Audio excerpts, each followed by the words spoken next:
The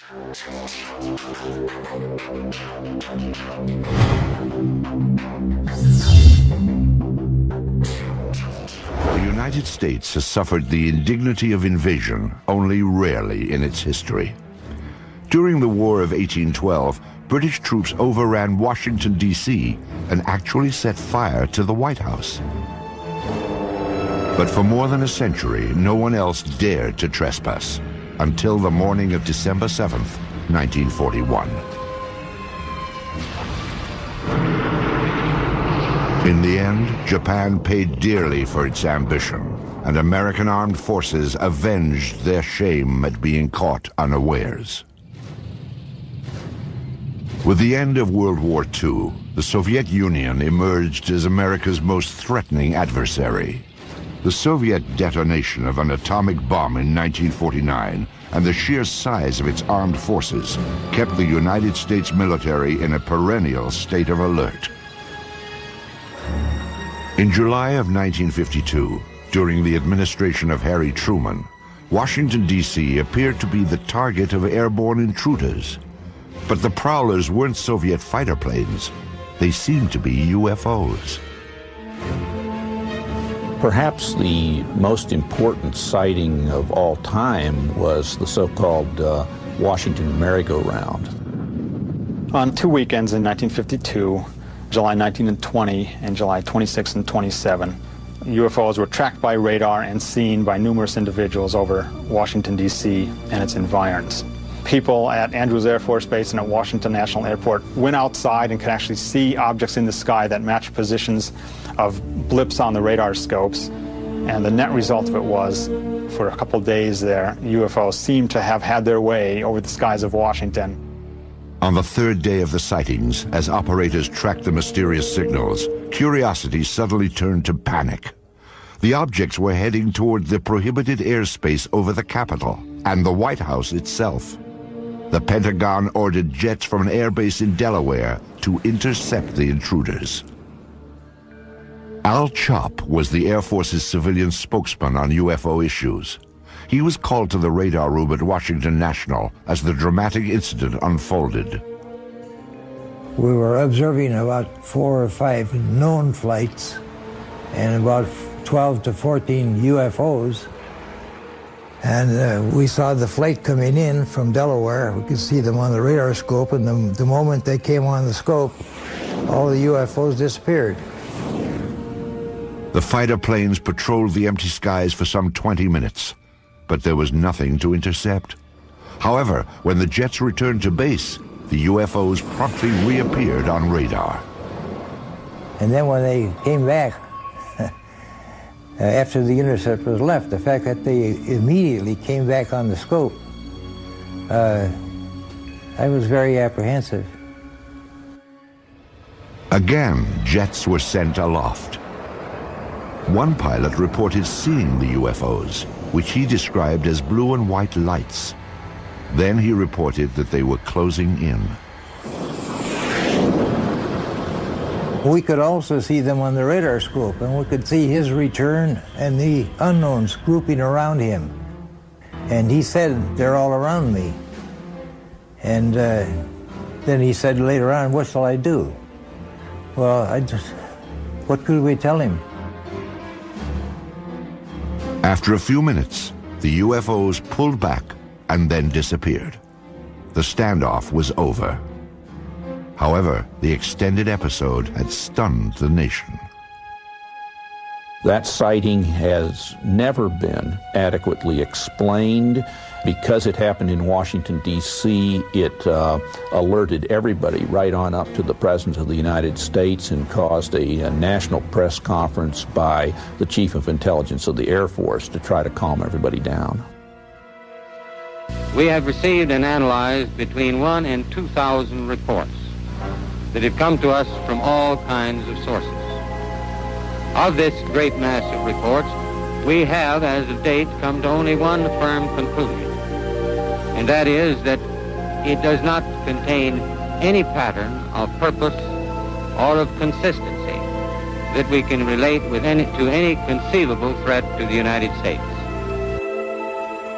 General Sanford went on to explain that the sightings were merely an atmospheric anomaly, an inversion layer. Radar signals had bounced off this layer and picked up ground images of cars and buildings. Somehow, experienced radar operators at 3 different locations had misidentified them as UFOs. The press dutifully took down the story.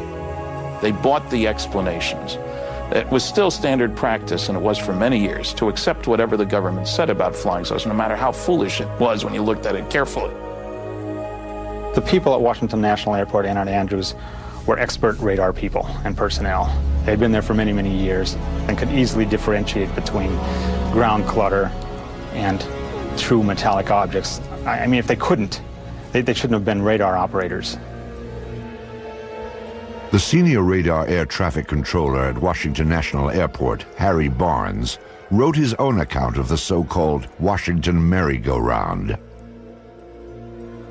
He describes the objects as making right-angle turns, as hovering, as reversing their course and moving back upon their path. One radar tracked the objects as moving at approximately 7,000 miles per hour. He had never seen objects maneuver like this in his years of being over a radar scope. He didn't know what they were. There were a few others who did not believe the objects were simply a product of unusual weather conditions. At that time, I was convinced that these things were interplanetary machines of some kind, mainly because of what happened that night in the radar room at Washington National Airport. I'm convinced that those objects were real. We don't know what they are, and we don't know where they come from, but they are there. Of course, it's entirely possible that the military didn't really believe its own explanation of the UFOs. No fighters could catch up with these things, and they outmaneuvered the best that the military had to throw at them. Obviously, the people who were in charge of Air Force projects and Air Force intelligence at this time were not idiots. They were very, very smart people, as they are today. And I think they probably thought, once they appeared on Washington, oh my God, this is the holiest of holies. Now they're hovering around the White House and the Capitol. What can we do? Well, the answer turned out to be that they could do absolutely nothing. But it probably had to provoke a whole lot of consternation in official quarters.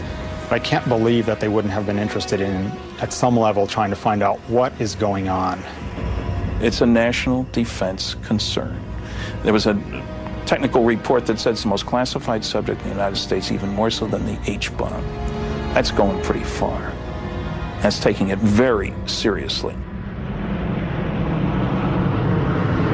In the decades after the Washington National incident, aerial sightings were reported more frequently and all across the country.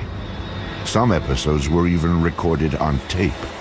Dark 05, 327.1, 327.1. On March 25, 1995, 3 crew members on America West Flight 564 saw something unusual in the sky over Bovina, Texas. Cactus 564, go ahead. Yeah, off to our 3 o'clock. Get some strokes out there. Can you tell us what it is? Right now, I don't know what it is right now. It was 10:25 p.m. and the plane was cruising at 39,000 feet. The crew kept their eyes on a large object with flashing lights, visible below them. When they turned west, the object turned too. Here is the actual conversation between the flight's first officer and air traffic control. 564, can you pay that object at all on your radar? Cactus 564, no I don't. And talking to the 3 or 4 guys around here, no one knows what that is. We've never heard about that. But nobody's painting it at all? Okay, Cactus 564, say again? There's nothing on the radars on the other centers at all on that particular area, that object that's up in the air? It's up in the air? Affirmative. No, no one knows anything about it. Eventually, the object moved in front of an active thundercloud. When lightning flashed, the crew got a better look. What's the altitude about? I don't know, probably right around 30,000 or so, and it was a stroke when they start them going counterclockwise, and the length is unbelievable. The airline crew was seeing something that ground radar was not picking up. Air traffic controllers alerted Cannon Air Force Base in eastern New Mexico to check if military aircraft, or perhaps weather balloons, were known to be in the area. Cannon 21. Cannon, go ahead. Hey, do you guys know if there was anything like a tethered balloon or anything released that should be above tie band? No, we haven't heard nothing about it. Okay. Guy at 39,000 says he sees something at 30,000 that the length is unbelievable and it has a strobe on it. Uh-huh. This is not good. Okay. What does that mean? I don't know. It's a UFO or something. It's that Roswell crap again. The desert just outside Roswell, New Mexico, was the site of a mysterious aircraft crash in July of 1947. Some 50 years later, the name Roswell had become synonymous with UFOs. And like Roswell, the experience of Flight 564's crew is still unexplained. Though crew members stick to their story, they prefer to remain anonymous. There's a lot of confusion, a lot of hesitancy about even reporting something like this, even in FAA, even in military. They're going to think we're crazy. I don't want to be grounded. I'm risking something here. And a lot of airline pilots feel that way too. Why should I report this? I don't want to be under medical microscope here. I'm not losing my mind. Airlines don't like to employ people who see strange things.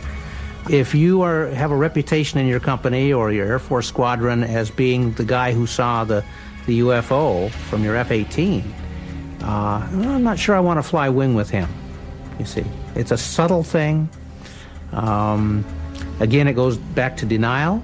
It's easier just to deny it and to say, all right, he's an oddball. Or she just saw something that just couldn't be seen, so she's probably not as reliable as she should be.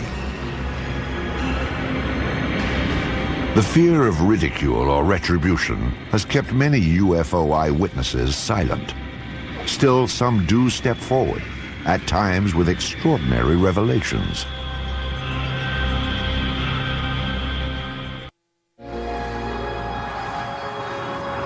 Shag Harbor is a small fishing village on the east coast of Canada. It is a peaceful place where the locals focus on the sea, not the sky. But in 1967, a dramatic UFO incident upended Shag Harbor's quiet ways. It was October 4th, 1967, when two of the townspeople en route to their homes spotted something strange above the tree line. My friend and I were talking as I was driving, and all of a sudden my friend said, look at those lights in the sky. When we first seen them, they looked like they were stopped. Of course, we was driving in the car and we couldn't tell if they were stopped or if they were moving or what they were. And after we lost sight of it and we ran around the corner, we gained sight of it for a few more seconds, then we lost sight of it again. I know I was scared when I first got out of the car because I wasn't very long getting into the house, like to get my father and get him to come out and have a look at it. And I was kind of hoping that it would stay there long enough for him to see it, and it did. And I come home and I told my mother about it, and first question, of course, was you drinking? And I said, no, I don't think so. Smith and Kendrick weren't the only ones to see the strange lights. Many of the locals watched as they flickered off and on.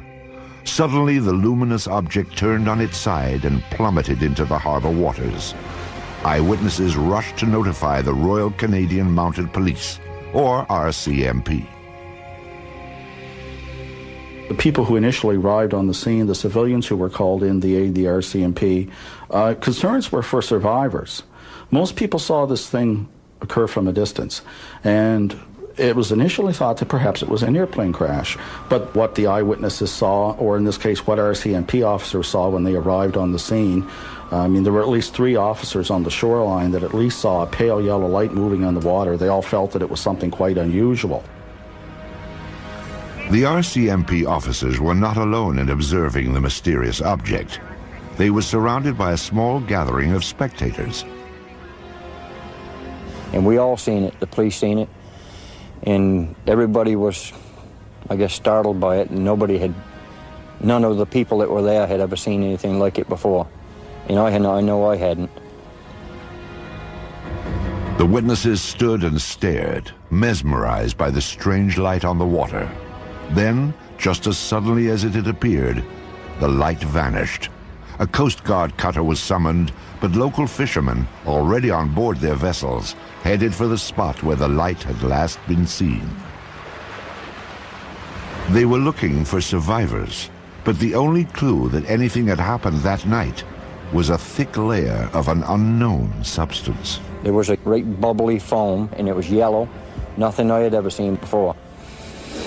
You couldn't smell no odor or anything, and we went about probably 3 lengths of the boat, and we ran out of it. And we turned the boat around and came back into it, and we ran out of it again.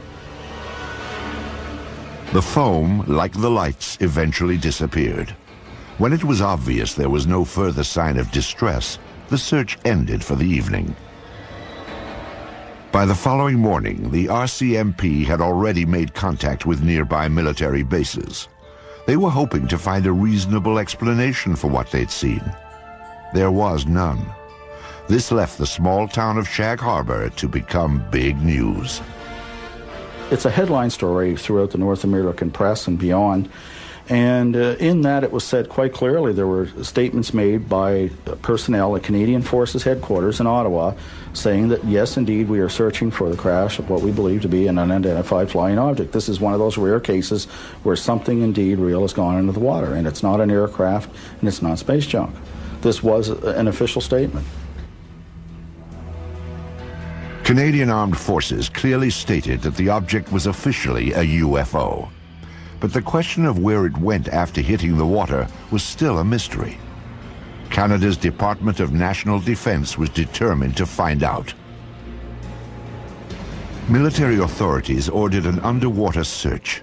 Within hours of the sighting, a Navy diving team was bobbing off the shores of the tiny fishing village, scanning the harbor bottom for debris. Meanwhile, Shag Harbor residents were stunned by what was happening in their small town. Those who had been the first to witness the lights were quickly gaining notoriety. Everybody teased me a lot about seeing Martians and all this stuff, but I believe I see something. I did see something, there's no question about that. And what it was, that I don't know, but it was something. It was definitely something. The people of Shag Harbor had no expectations. Roswell, although it occurred in '47, did not become, a story and a case until almost into the '80s, at least until '78. And they weren't influenced by that. Shag Harbor stood alone. Nothing was found during the Navy's 3-day vigil. On the 8th of October, the search was canceled. Media interest began to wane, and life in Shag Harbor settled back to normal. But researchers now claim there is more to this incident than originally revealed. 26 years later, the case was re-examined and unofficial information began to emerge. The men from the original Navy diving team were the first to talk, and what a story they had to tell. These men are claiming that there was a second operation, and their story has been corroborated by other Armed Forces personnel, that this UFO did not stay in the Shag Harbor area, but got away under the water and went up the coast and came to rest near Government Point. Now, at Government Point, you have a secret base. In those days, it was an American base on Canadian soil. To have an unidentified craft of any type sitting very near this facility and on some of their detection equipment would be a matter of extreme concern. The Shelbourne military base at Government Point is now closed. But at the time of the sightings, it was a first line of defense against Soviet threats. Here, American forces monitored for submarine activity using a sensitive underwater grid. According to the unofficial story, an object triggered the detection device, and a flotilla of Navy vessels responded. From our best information, 6 to 7 ships camped over the object for about a week, keeping an eye on it. Divers went down on it. One diver in particular makes no bones about it that this thing was an unidentified flying object, and there were things on it. And as the men put it, there was still activity in these crafts. And they're absolutely certain that it was nothing from this Earth, that it was a UFO. So this does go beyond the official record by quite a stretch. According to researchers, other eyewitnesses have come forward, making this story difficult to dismiss. So what evidence do we have of this happening? We have 3 to 4 people that tell us the story that this did happen.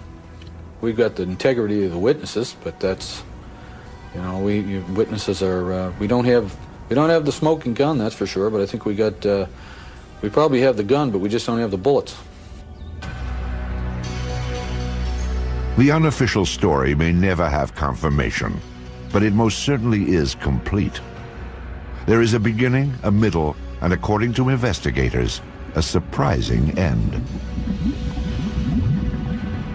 One of the things I enjoy most about the story is its end, because I suppose you could say, ufologically speaking, it has a happy ending, unlike most of these stories.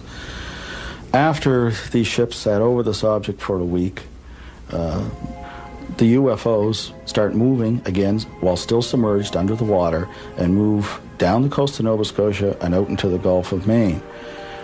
Once in the Gulf of Maine, they surface and fly away. This was a genuine UFO event. And what does that mean? Yes, it was an unidentified flying object, but beyond that, it means that it's nothing conventional. There are certainly aspects of this that you cannot explain or explain away. There is another episode involving a top-secret base, but this time, a high-ranking officer did come forward and sound the alarm when UFOs penetrated secure military airspace. Weather balloons? Swamp gas? A flock of birds? The planet Venus? These are some of the UFO explanations proposed by the military over the years.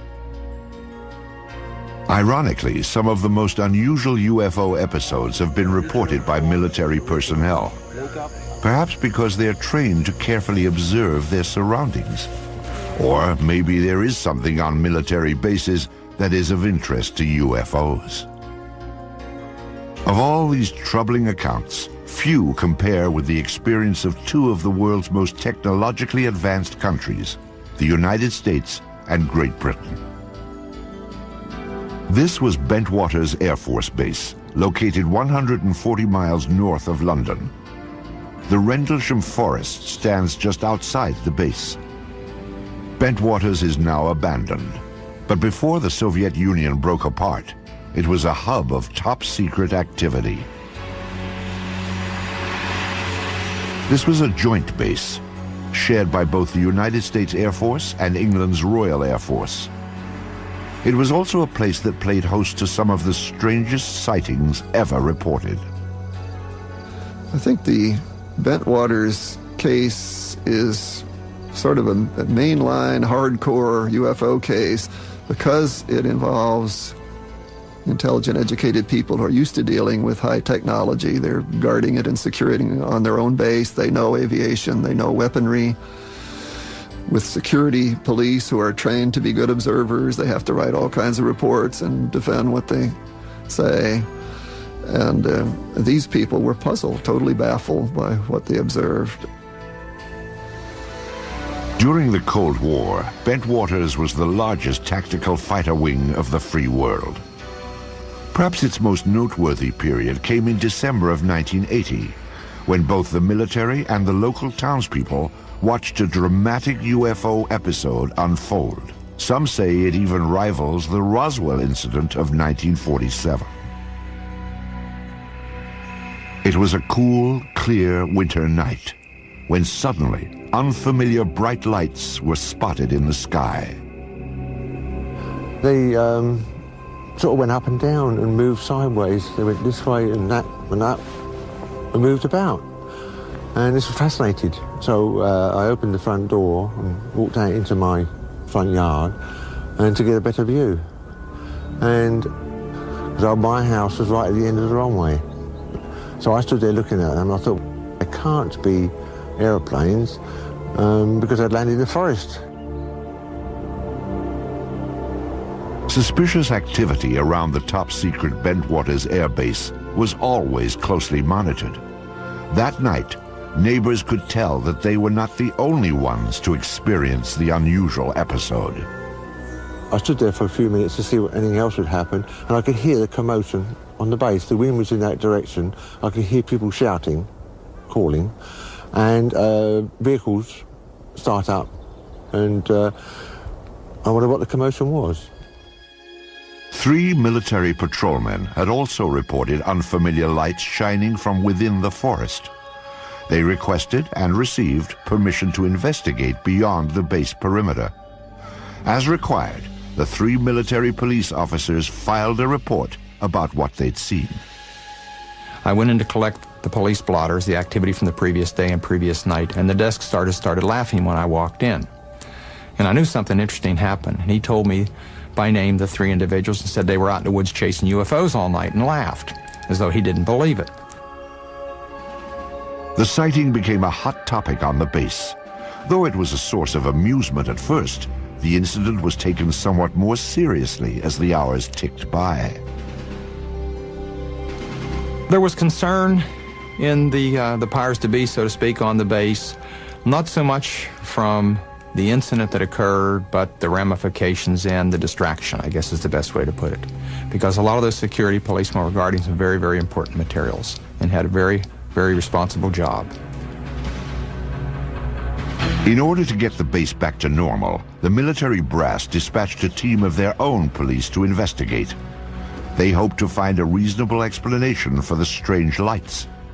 But what they found only heightened concerns. The next day, several of the police went out to the area and did find indentations on the ground, and they called the British PCs, the British police, who came out and wrote it off as hens nesting and rabbits burrowing. The interesting thing is there were 3 depressions which were equal distance apart, and they were all the same diameter, and the ground had been depressed the same depth. Quite interesting. But the story did not end there. 2 nights later, the object returned. An American military team responded, setting out towards the forest. This time, investigators brought a Geiger counter to check for radiation, plus cameras and a tape recorder. Here is the actual recording of Colonel Halt as he encountered the mysterious object near Bentwaters Air Base. Oh, I saw a yellow tinge in it too. Weird. It appears to be maybe moving a little bit this way. Yes, it's better than it has been. Bill, it's coming this way. It is definitely coming this way. The pieces of it are shooting off. There is no doubt about it. This is weird. Suddenly the object, the red object, started dripping like molten metal, just like coming out of a crucible. It dripped for, I would say, several minutes and suddenly exploded. There was no sound, just a poof, and broke into multiple white objects, and they all disappeared. We were very puzzled at that time. We really didn't know what to think. In the forest, the military squad detected some unusually high radiation levels. However, they found no other evidence to explain the situation. Then, the team observed a stunning display of lights in the northern sky. The dazzling lights proved to be a mere prelude to the stunning object that appeared in the southern sky. Suddenly, the object to the south approached at very high speed, stopped, I would say, a half mile above us, I can't really tell for sure, and sent down some type of a beam that fell right at our feet. It wasn't like an ordinary light that fans out. This came down straight like a laser beam. Illuminated the ground, a small circle, weighed 10, 12 inches in diameter, probably for about, I'd say, 10 seconds. Well, I was very concerned then. Are we getting a signal? Are we getting a warning? Or was this some type of a weapon that hadn't gotten us yet? Just as suddenly as it appeared, it clicked, disappeared. 3 hours later, the UFOs were gone, but mass confusion had taken their place. And we were sure nobody would believe this, and I say we were all thinking, wow, how are we going to cover this up? You know, what are we going to tell people? We can't tell the British. We can't go back and tell our bosses. They'll think we've all been out here in the woods drinking or something, which wasn't true, but there was great concern. At the risk of ruining his reputation, Colonel Halt reported the incident to a superior officer the next day. He then turned in his audio cassette from the night before. After a staff meeting, the officer asked Colonel Halt to discuss the matter with the British liaison. The liaison was out of town, so Halt wrote a memo. I wrote a memo which has become somewhat public, I guess, and kind of cleaned it up a little bit and abbreviated what happened. Later in the night, a red, sun-like light was seen through the trees. It moved about and pulsed.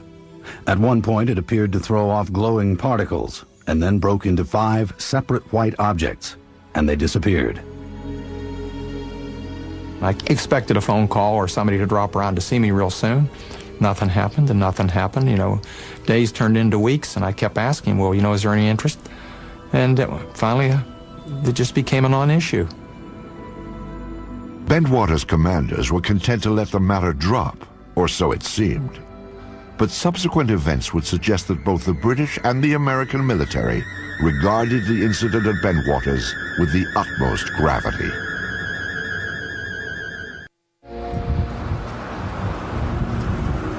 Shortly after Christmas in 1980, a series of bold UFO approaches apparently challenged the security of a top-secret airbase north of London.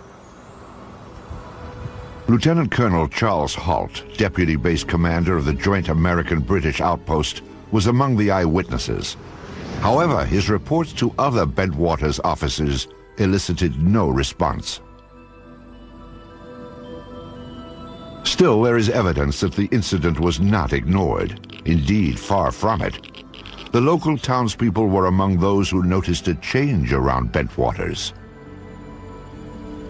I had customers come round to my garage who were military men. I asked what was going on, and they said, well, they weren't allowed to say. And I had 1 or 2 officer customers. And I asked them, and they weren't allowed to say either. I don't know why. British UFO researchers Dot Street and Brenda Butler attempted to interview eyewitnesses, but were barred from the base. They didn't say it was a UFO, they said something had happened in the forest. And when we came down and we actually tried to interview people, we were just stopped. A breakthrough came for the UFO investigators when military personnel began to reveal a bizarre story that included more than just the sighting. They claimed an alien craft controlled by extraterrestrials landed in Rendlesham Forest and made contact with American officers. These curious reports have been ignored or denied by government and military officials. Despite this dismissive reaction, some say that the armed forces were keenly interested in the events at Bentwaters. People did investigate. They did it from an arm's length. I was never formally debriefed, and I can't, to this day, can't believe that. I do believe some people crept around the base, so to speak. I do believe there were multiple agencies with a great deal of interest that probed discreetly. I can't explain. I've had people indirectly approach me trying to pry information out and to find out what was going on. Military officials offered only conventional explanations for the extraordinary reports. Among them, that a satellite had fragmented as it re-entered the Earth's atmosphere. I can't rule out that a satellite didn't fall or a portion of a satellite didn't fall in that area, but how would one account for the object moving through the trees? And the objects in the sky, they did not fall down. They stayed in the sky and moved about in sharp angular patterns, and there were 3 of them. And indeed, it does seem that some space debris did come through at around about the time concerned. But it should be remembered, of course, that the Bentwaters incident occurred over a series of nights. Another explanation for the sighting was refraction of the beam sent out by a nearby lighthouse. clearly something extremely unusual happened. The skeptical explanation that it was the lighthouse light reflecting strangely through the woods doesn't make any sense, because why hadn't they encountered that problem before since? If it's this lighthouse, the atmospheric conditions would have been such that at some other point it would have happened, but it never did. So you have something going on there that is inexplicable in the mundane. You've got very credible people who are charged with guarding a facility who cannot explain it, and if these people are incompetent, we'd better get them out of there. But none of the military personnel said to be involved were removed from the base. And publicly, it seemed both American and British officials were not anxious to pursue the matter any further. The corporate view of the British Ministry of Defence about the Bentwaters case is simply that the case was looked at the time and was not judged to be of any defence significance. Well, I've not seen that borne out by any analysis. It certainly seems to be an example of bureaucracy gone mad if you have something like this happen and people blandly say it's of no defence significance. Years later, the official position concerning the Bentwaters incident was revisited. This time it was brought before Parliament by no less than a former British Chief of Defence, Lord Hill Norton. Either the Americans, and indeed the deputy base commander, were hallucinating, or they believed that something had landed there, and they had taken photographs and records of it. In either event, it must be of interest to the defense of the United Kingdom. Despite such pronouncements, the military kept quiet about the incident at Bentwaters. Oh, there's no doubt in my mind it was some type of a cover-up. And I think there were some misleading stories put out. Somebody didn't want the general public to be aware of what had happened. Some 2 decades later, all physical evidence supposedly gathered during the incident is missing. No photographs have been found, although 3 separate search teams took pictures. And the military has no comment about the Geiger counter's high radiation readings in Rendlesham Forest. Perhaps the incident at Bentwaters Air Base in December of 1980 will never be fully explained. However, those who were directly involved have reached their own conclusions. I think something totally out of the ordinary happened, something that we don't have an explanation for, and I'd certainly like to have one. Have we been visited? Perhaps. There certainly was some type of intelligent control over what we saw. I don't think there were little green men on board or whatever, and I really can't explain it. I'm firmly convinced there was some type of intelligent control. The baffling episode at Bentwaters is but one on a long list of sightings that seem to merit an in-depth and impartial investigation. Some of the most credible of these reports point to UFO penetration of sensitive defense installations. But there is one place on Earth where military authorities are said to have actually examined alien spacecraft: the forbidden American airbase known as Area 51. The peculiar events at Roswell in July of 1947 seem to have established a pattern for government handling of the UFO issue in the United States. The more officials denied the existence of UFOs, the more it appeared they had something to hide. In the 50s, there was the belief that the U.S. Air Force had proof of some sort that these were alien spaceships and was covering it up to prevent panic. That, in fact, the government not only knows about flying saucers, but is in cahoots with the aliens, that there is a technology exchange going on. In the years immediately after Roswell, the Army Air Force designed and tested a number of saucer-like craft, but none appeared to be of alien origin, nor were they especially flight-worthy. However, in recent decades, suspicion that the government was test-flying captured alien spacecraft has begun to surface again. Attention focused on an ancient dry lake bed deep in the desert of Nevada, at the heart of the Nellis Air Force Range. It is a top-secret test site known as Area 51. There's a new body of folklore growing up around UFOs, and this is associated with Area 51, which is part of the Nevada test site. And the story is that flying saucer technology is being tested and flown in extraordinarily advanced aircraft that are being developed there. There doesn't seem to be any question that there are extraordinarily advanced aircraft being test flown there, and this has been going on for some years. Area 51 was the development site used for the F-117 stealth fighter. U.S.-operated MiGs have flown from that area. These are extraordinary vehicles, and if you had seen, say, an F-117 in flight before it had been publicized, you would not have known what to make of it.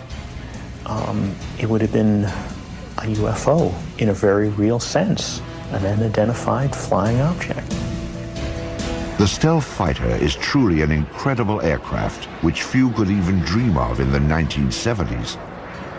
To observers near Area 51 at that time, it would have appeared surprisingly alien and worthy itself of a flying saucer report. What's really interesting is that as long ago as 1947, people were reporting the boomerang-shaped UFO, which now looks very much like what is being flown as part of the stealth technology. It is interesting that certain kinds of aircraft that undeniably exist look very much like what people reported as UFOs for many years. Some believe that the source of such technology is alien. If it is, then many trace the source back to Roswell in 1947 and the government's supposed cover-up of the spacecraft that crashed there. The sensational UFO stories associated with Area 51 have made this remote site a mecca for the curious. Visitors to this spot are monitored from the restricted airspace above and by ground vibration sensors that detect their unwelcome approach. The surrounding mountaintops hold still other devices that scan for any movement below. Once they are alerted, private security forces move in to discourage the curious from getting closer. For those who defy these measures, trying for a glimpse inside, there is one last chilling warning. Deadly force will be used if you come any closer. Persistent rumors about alien technology prompted the investigative arm of Congress to reopen the Roswell case in 1994. The General Accounting Office, or GAO, searched for all records related to the events of 1947 and then issued a report on their findings. The General Accounting Office report is brief, like most of their reports, and it simply describes what they did to try to discover what happened at Roswell, which was contact the usual suspects, the CIA, the FBI, the National Security Agency, and so forth, and ask if they had information on Roswell, and ask to see certain records there. But essentially, they couldn't find any documents on Roswell at all, period. In fact, the GAO revealed that every document relating to Roswell had been destroyed illegally. When you really look carefully at the phenomenon, there's no question that some UFOs are alien spacecraft, that some government officials have known this since 1947, and this is the biggest story of the millennium. Also, I think we need a new generation of journalists who will give this story the attention it deserves. If we spent 1/10 the effort that was spent on Monica Lewinsky on getting to the truth about flying saucers, we all know what was going on in 6 months. Who was responsible for destroying the Roswell papers? No one has yet been named. But now the years are passing, and those who hid the truth about UFOs may never be identified. Perhaps the more important question is, what were they trying to hide?